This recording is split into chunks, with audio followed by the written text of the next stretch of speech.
welcome to Liberty and Gun Rights Podcast. Today is Sunday, June the 23rd, 2024. My name is James Moffitt, and I will be your host.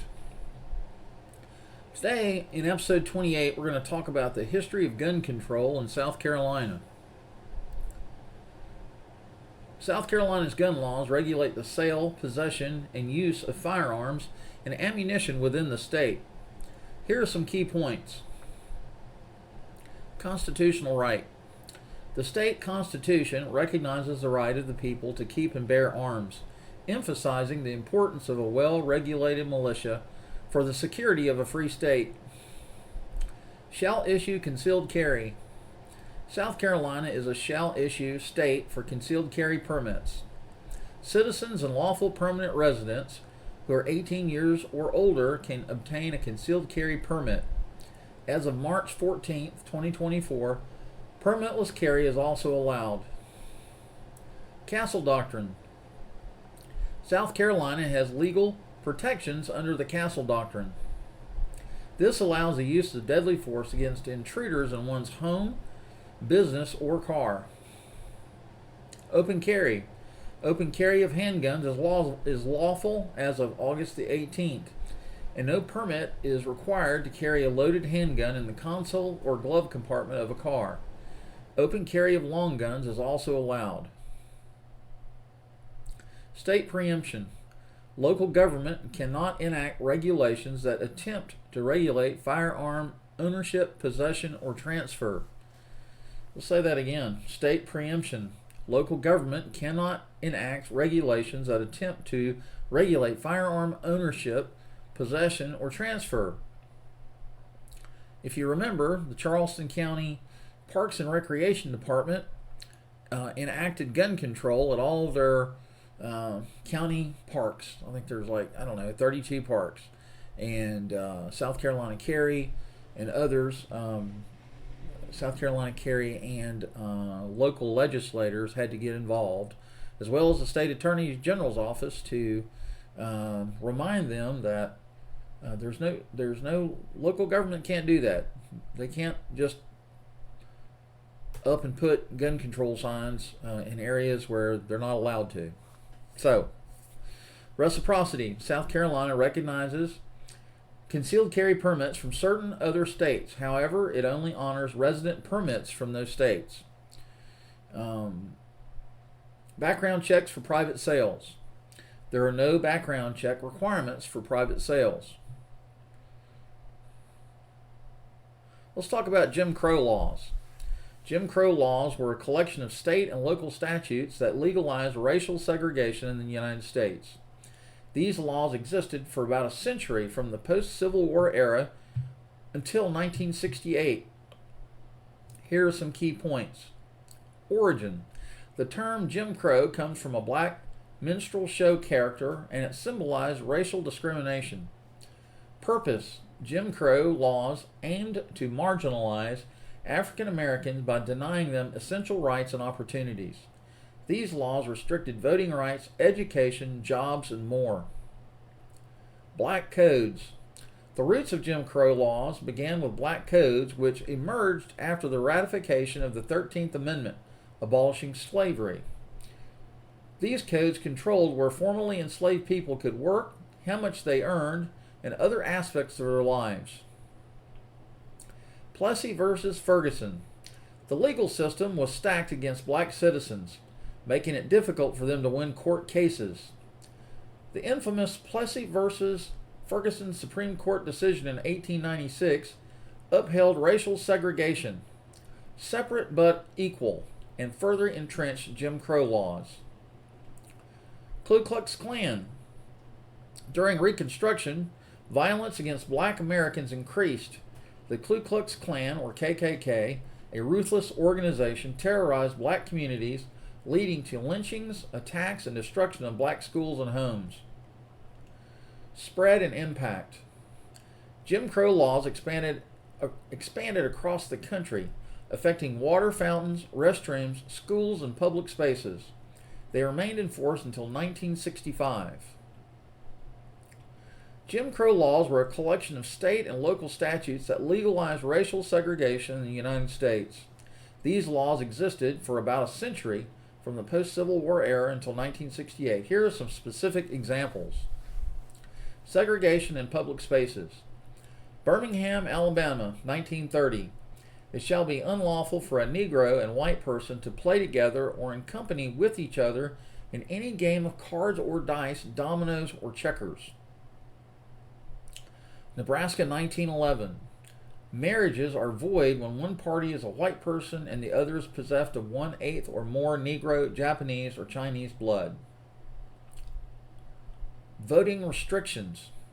Literacy tests. Many states required literacy tests for voting, disproportionately affecting black citizens. Poll taxes. Taxes were imposed on voters, making it difficult for economically disadvantaged black individuals to vote. Grandfather clause. This allowed individuals to vote only if their grandfathers had voted before 1867, effectively excluding newly enfranchised black voters. Separation in business and transportation. Separate waiting rooms.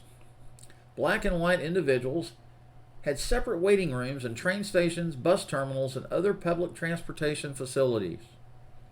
Separate schools and facilities. Schools, parks, libraries, and other public facilities were segregated based on race. We're talking about Jim Crow era laws. It's certainly not something that we should be proud of.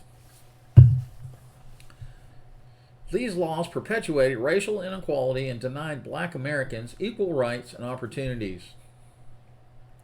For more details, you can refer to the South Carolina Code of Laws and the Wikipedia page on South Carolina gun laws. So, now we're going to go and we're going to delve into the Jim Crow laws a little more specifically.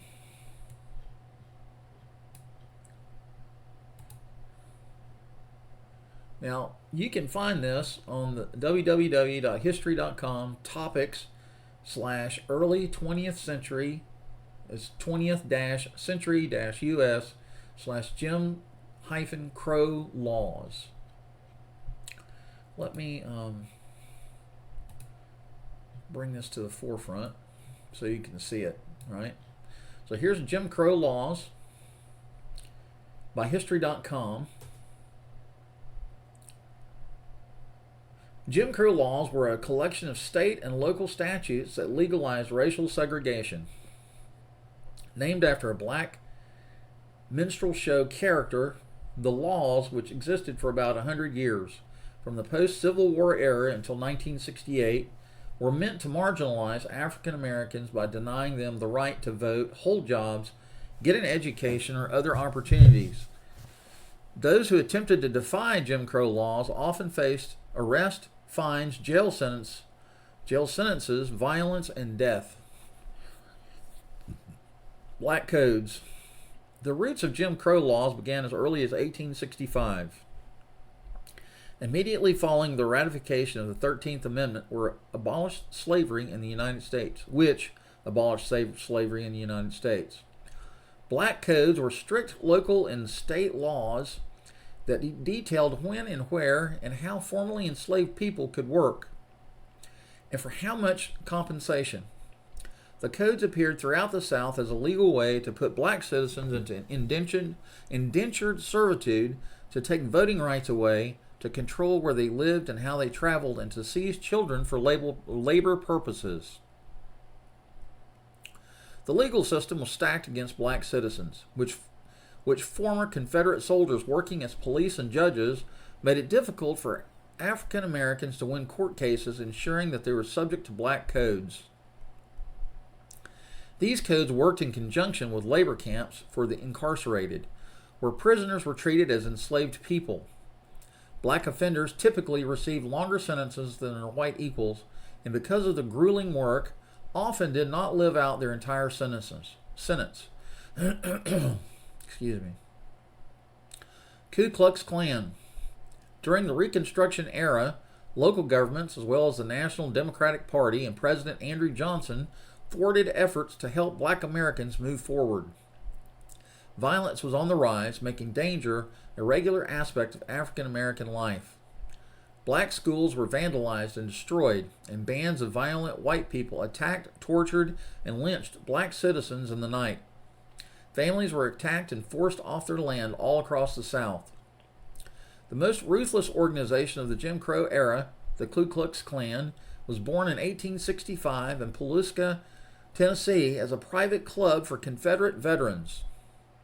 The KKK grew into a secret society, terrorizing black communities and seeping through white Southern culture, with members at the highest levels of government and in the lowest echelons of criminal back alleys. Jim Crow laws expand. At the start of the 1880s, big cities in the South were not wholly beholden to Jim Crow laws, and black Americans found more freedom in them. This led to substantial black populations moving to the cities, and as the decade progressed, white city dwellers demanded more laws to limit opportunities for African Americans. Jim Crow laws soon spread around the country with even more force than previously. Public parks were forbidden for African Americans to enter, and theaters and restaurants were segregated. Segregated waiting rooms in bus and train stations were required, as well as fountains, water fountains, restrooms, building entrances, elevators, cemeteries, even amusement park cashier windows. Laws forbade African Americans from living in white neighborhoods. Segregation was enforced for public pools, phone booths, hospitals, asylums, jails, and residential homes for the elderly and handicapped. Some states required separate textbooks for black and white students. New Orleans mandated the segregation of prostitutes according to race. In Atlanta, African Americans in court were given a different Bible from white people to swear on. Marriage and cohabitation between white and black people was strictly forbidden in most southern states. It was not uncommon to see signs posted at town and city limits warning African Americans they were not welcome there.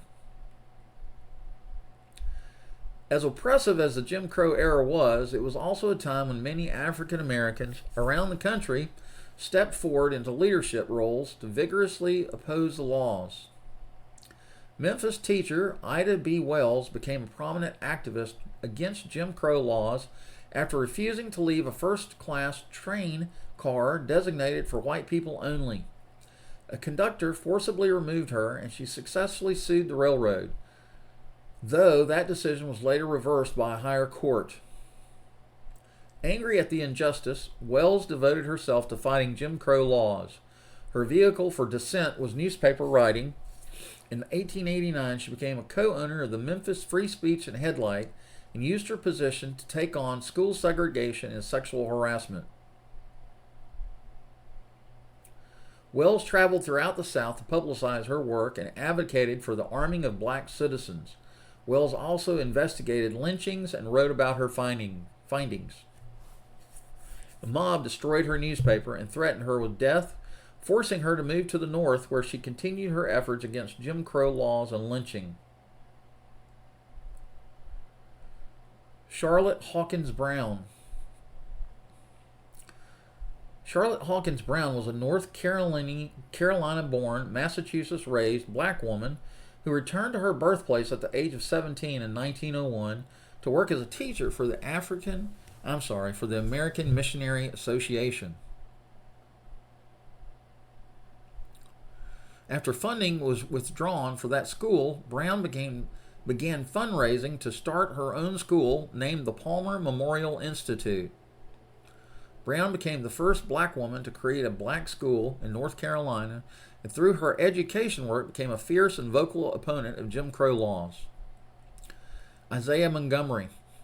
Not everyone battled for equal rights within white society. Some chose a separatist approach. Convinced by Jim Crow laws that black and white people could not live peaceably together, formerly enslaved Isaiah Montgomery created the African American only town of Mount Bayou, Mississippi in 1887. Montgomery recruited other former enslaved people to settle in the wilderness with him, clearing the land and forging a settlement that included several schools, an Andrew Carnegie funded library, a hospital, 3 cotton gins, a bank, and a sawmill. Mound Bayou still exists today and is still almost 100% black.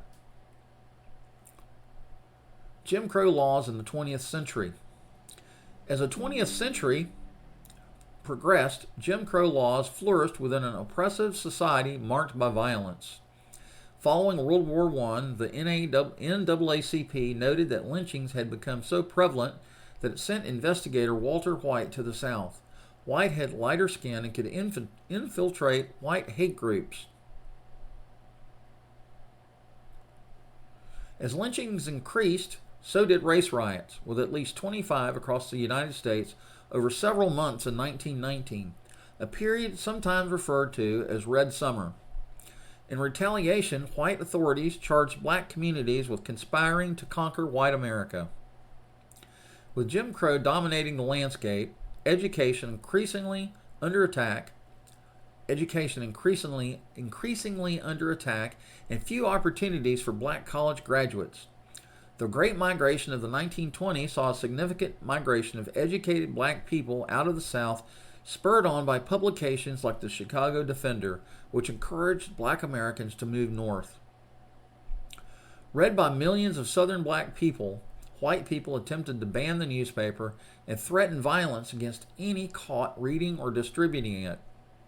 The poverty of the Great Depression only deepened resentment, with a rise in lynchings, and after World War II, even black veterans returning home met with segregation and violence.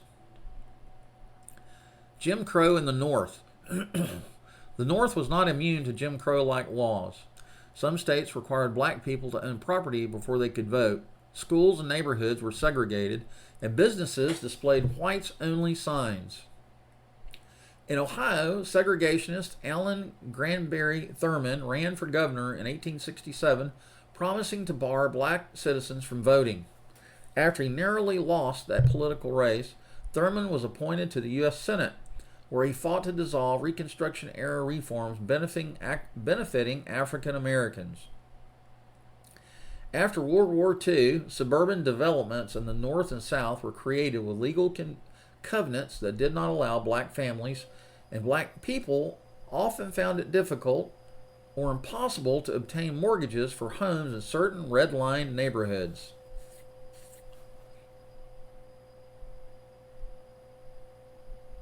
When did Jim Crow laws end?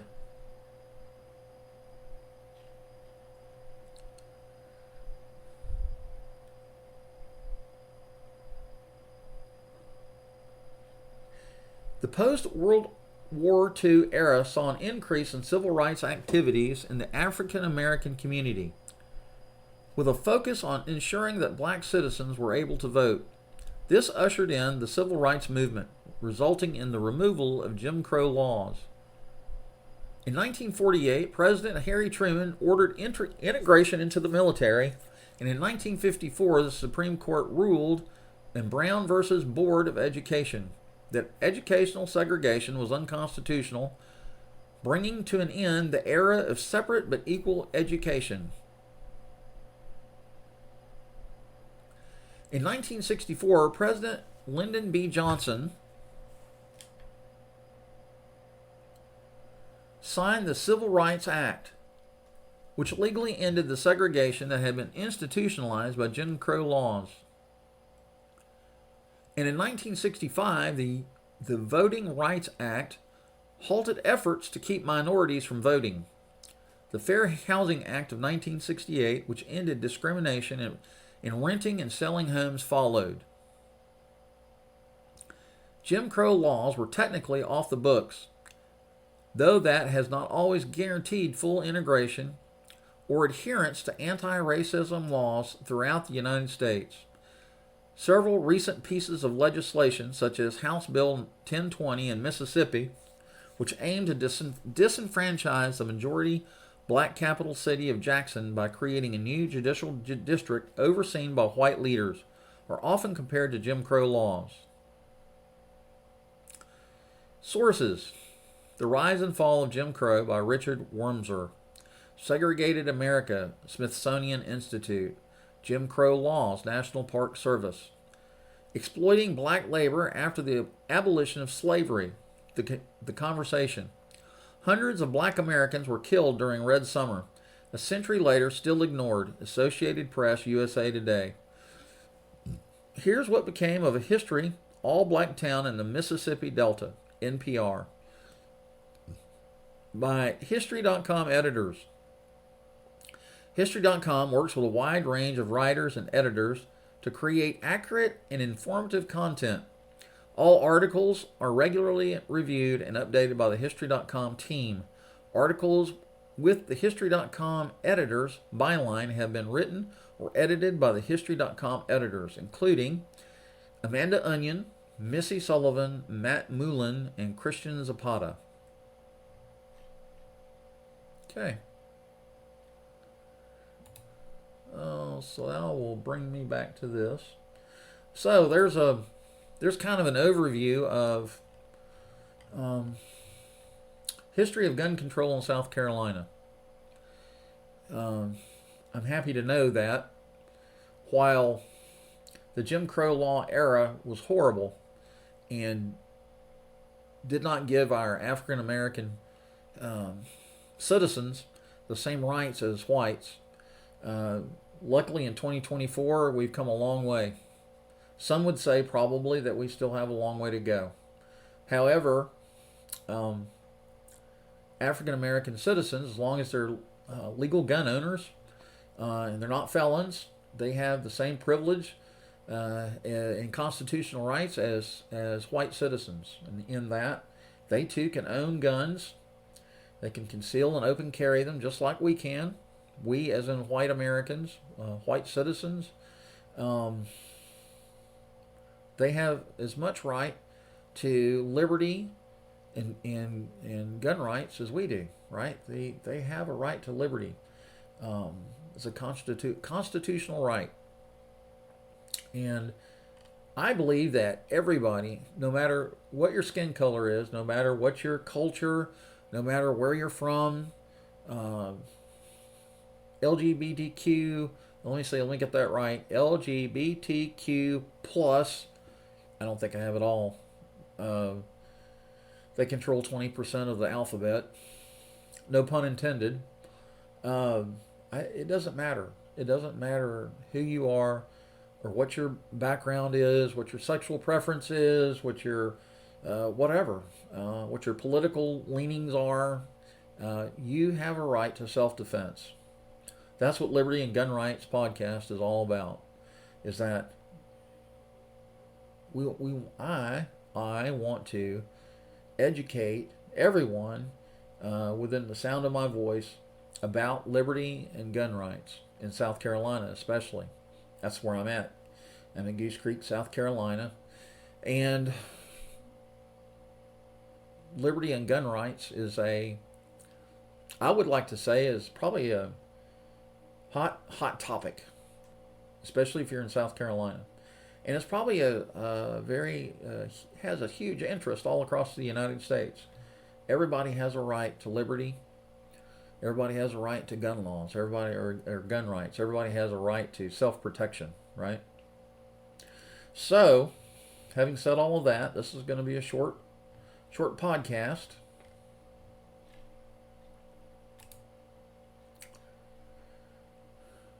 Thank you for the privilege of your time.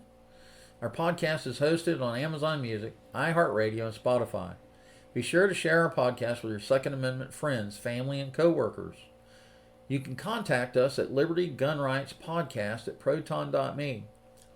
Liberty Gun Rights Podcast at proton.me. Also know that Liberty and Gun Rights Podcast is always looking for guest speakers. If you're a Second Amendment advocate, let me say that again, a Second Amendment advocate or an activist, if you're passionate about the Second Amendment, if you're passionate about liberty and gun rights, and you are a subject matter expert within any of the topics that would fall under liberty and gun rights, contact me, James Moffitt, at Liberty Gun Rights Podcast at proton.me. That's Liberty Gun Rights Podcast at proton.me. And I'd like to get together with you and maybe do a Zoom session and interview you and talk about what it is you would like to talk about. And then I'll interview you live on our podcast episode. And